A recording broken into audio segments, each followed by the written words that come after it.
වෙනයි බයිලා වෙනයි. මං ආවේ චූ කොල්ලන්ට කෙල්ලන්ට හොඳ වයින් දෙකක් කියලා යන්න. මගේ පළවෙනි වීඩියෝ එකේ මම දැක්කා. උඹලා මට සත පහක බයක් පෙන්වන්නේ නැහැ. උඹලට මාර ආතල්නේ. උඹලට මාව පේන්නේ ජෝකර් කෙනෙක් වගේද? පරිස්සමින් හිටපල්ලා.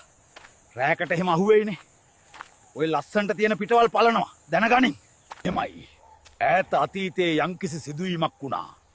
ඒක අල්ලන් හැම වෙලාවෙම අපහාස කරන එක වැරදි යකෝ. උඹලා කියනවනේ ගෝඨායිම්බර හෙන වැඩෙක්.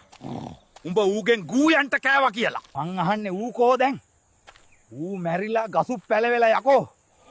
ඒ ගසුප් මැරිලා දැන්. හැබැයි මම තාම මේකේ රඟනවා යකෝ. ඒක නෙමෙයි. කවුරු හරි මරිමෝල් පරේත් දාලා. මම බීඩි පගයා වගේලු. තොපිලට පිස්සු ගූ පැකිලාද? ඒ වගේ සිපයියෙකුට මාව සමාන කරන්නේ යකෝ. මම රෙස්පෙක්ට් පිට ඉන්න යකෙක්. මටත් ඌට වගේ මෝල් අමාරුවක් කියලා හිතුවද? යකෝ මම බොරැල්ල කනත්තට ගියොත් සුපිරි කෑලිත් මට නැමෙනවා. අනික උඹලා හේමාල්ව ටැග් කරා කියලා මං බය වෙයි කියලා හිතුවද? බයයි මගේ ලබ්බ. ඔය මොන අයියටත් වැඩ දාන්න පිටිය හැදුවේ මම යකෝ.